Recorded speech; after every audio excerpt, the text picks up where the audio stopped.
கேரள மாநிலம் வயநாட்டில் நிலச்சரிவு ஏற்பட்ட பகுதிகளை ஹெலிகாப்டரிலிருந்து பிரதமர் நரேந்திர மோடி பார்வையிட்டு வருகிறார். விவரங்களை வழங்குவதற்காக இணைகிறார் சிறப்பு செய்தியாளர் ரகுவரன். விவரங்களை பதிவு செய்யலாம். கடந்த 30ஆம் தேதி நிலச்சரிவு ஏற்பட்ட வயநாட்டின் பகுதிகளை தற்போது பிரதமர் நரேந்திர மோடி ஆய்வு செய்து வருகிறார். குறிப்பாக 3 மணி நேரம் இந்த நிலச்சரிவு தொடர்பாக ஆய்வுகளை அவர் மேற்கொள்ள இருக்கிறார். கேரளா வந்த பிரதமர் நரேந்திர மோடியை அம்மாநில முதலமைச்சர் மற்றும் ஆளுநர் வரவேற்ற நிலையில் தற்போது பாதிக்கப்பட்ட பகுதிகளை அவர் ஆய்வு செய்து வருகிறார். குறிப்பாக மேற்பாடி இருக்கக்கூடிய மருத்துவமனையில் அனுமதிக்கப்பட்டவர்களையும் நேரில் சந்தித்து சுமார் 100க்கும் மேற்பட்டோர் அந்த மருத்துவமனையிலே சிகிச்சை பெற்று வருகிறார்கள். பாதிக்கப்பட்டவர்களை நேரில் சந்தித்து அவர்களுக்கு ஆறுதல் கூற இருக்கிறார். அது மட்டும் இல்லாமல் 90 முகாம்களில் தங்க வைக்கப்பட்டிருக்கக்கூடிய 1000க்கும் மேற்பட்டவர்களை அவர் நேரில் சந்திக்க இருக்கிறார். வீடுகளை இழந்தவர்கள், குடும்பத்தை இழந்தவர்களை நேரில் சந்தித்து அவர்களுக்கு ஆறுதல் சொல்ல இருக்கிறார். அது மட்டும் இல்லாமல் கேரள அரசாங்கத்தின் சார்பாக அமைக்கப்பட்டிருக்கின்ற இந்த நிவாரண குழுவும் இந்த பாதிப்பு தொடர்பாக பிரதமர் நரேந்திர மோடிக்கு என்ன நடந்தது, என்னென்ன திட்டங்கள் வைத்திருக்கிறோம், இதை சீர் செய்வதற்காக என்பது தொடர்பான ஒரு ரிவ்யூ மீட்டிங் நடத்த இருக்கிறாங்க. 5 மாநில அமைச்சர்கள் தலைமையில் அமைக்கப்பட்ட இந்த கமிட்டியானது இந்த விளக்கத்தை பிரதமர் மோடியிடம் எடுத்துரைக்க இருக்கிறது. குறிப்பாக எத்தனை குடும்பங்கள் இதில் பாதிக்கப்பட்டது, எந்த 3 கிராமங்கள் முற்றிலுமாக அழிந்திருக்கின்றன, அதில் எத்தனை குடும்பங்கள் பாதிக்கப்பட்டது, இத்தனை பேர் உடல் தற்போது வரை மீட்கப்பட்டிருக்கிறது என்பது தொடர்பான விளக்கங்களை கொடுக்க இருக்கிறார்கள். அது மட்டும் இல்லாமல் இந்த 1500க்கும் மேற்பட்டோர் தற்போது வீடுகளை இழந்து இருக்கிறார்கள். இவர்களை அடுத்து நாம் என்ன செய்ய போகிறோம் என்ற திட்டங்கள் வகுத்திருக்கிறார்கள். குறிப்பாக 3 படியான திட்டங்களை கேரள அரசு வகுத்திருக்கிறது. குறிப்பாக தற்காலிகமாக வீடுகளை அமைத்தல், அத்துடன் அவர்களுக்கு புதிய வாழ்விடத்தை ஏற்படுத்துதல், அது மட்டும் இல்லாமல் அவர்களுக்கு புதிய வேலை வாய்ப்பை ஏற்படுத்தி பழைய நடைமுறைக்கு அவர்களை கொண்டு வருதல் போன்ற 3 திட்டங்களை வகுத்திருக்கிறார்கள். இந்த என்னென்ன திட்டங்கள் வகுத்திருக்கிறோம் என்பதையும் பிரதமரிடம் விளக்க இருக்கிறார்கள். அது மட்டும் இல்லாமல் தலா ஒரு குடும்பத்திற்கு 10,000 விகிதம், அது மட்டும் இல்லாமல் ஒரு குடும்பத்தில் இருக்கக்கூடிய 2 18 வயதுக்கு நிரம்பிய மேற்பட்டவர்களுக்கு ஒரு நாளைக்கு 300 ரூபாய் என்ற திட்டத்தையும் கேரள அரசு தற்போது அறிவித்திருக்கிறது. அது போன்ற திட்டங்களை கொடுத்திருக்கிறார்கள். அது மட்டும் இல்லாமல் கேரள அரசு நியமித்த இந்த கமிட்டியானது பாதிக்கப்பட்ட பகுதிகளை ஆய்வு செய்து சுமார் 2000 கோடி ரூபாய் இந்த செலவினங்கள் ஆகும்.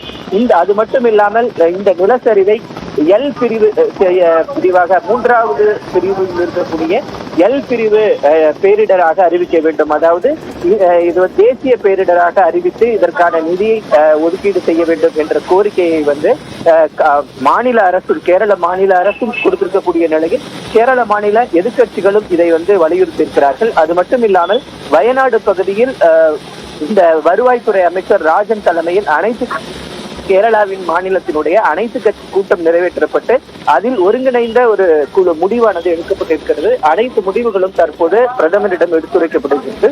தற்போது இந்த நிலச்சரிவு ஏற்பட்ட 3 முக்கிய கிராமங்களையும் நேரில் சென்று தற்போது பாரத பிரதமர் ஆய்வு செய்து வருகிறார்.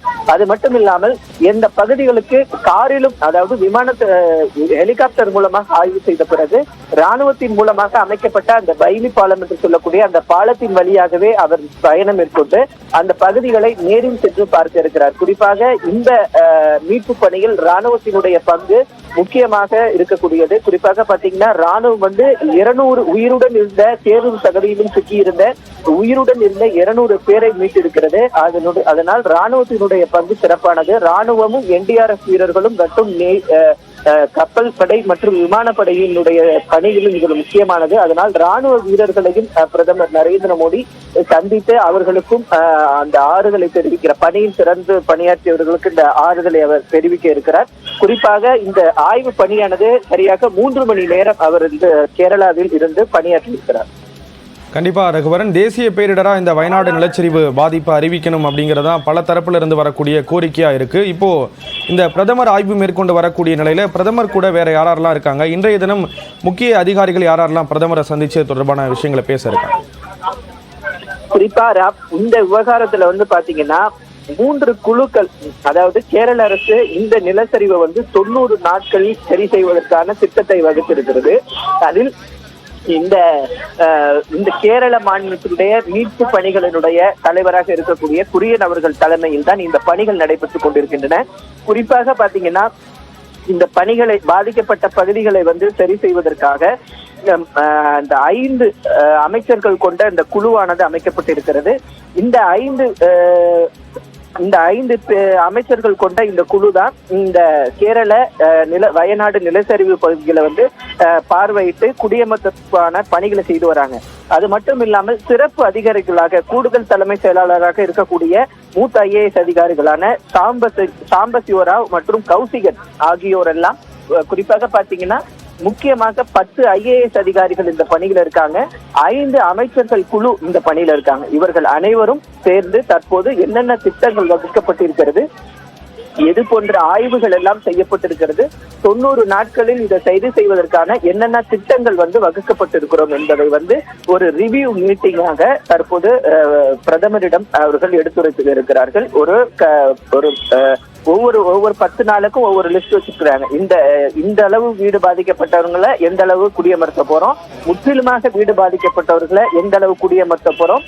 இதுவரைக்கும் பாத்தீங்கன்னா 125 வீடுகள் தயார் நிலையில இருக்கு. அதாவது 1000க்கும் மேற்பட்டவர்கள் வீடு இல்லாத சூழ்நிலையில தற்போது முதற்கட்டமாக 125 வீடுகள் தயார் நிலையில இருக்கு.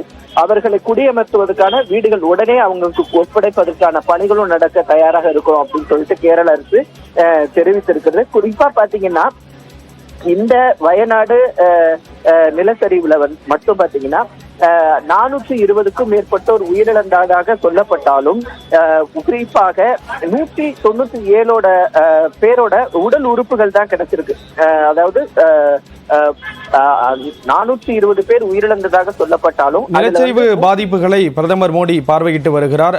அங்க இருக்கக்கூடிய தகவல்களை வந்து கொடுத்தீங்க ரகுவரன். தற்போதைய தகவல்களுக்கு நன்றி ரகுவரன்.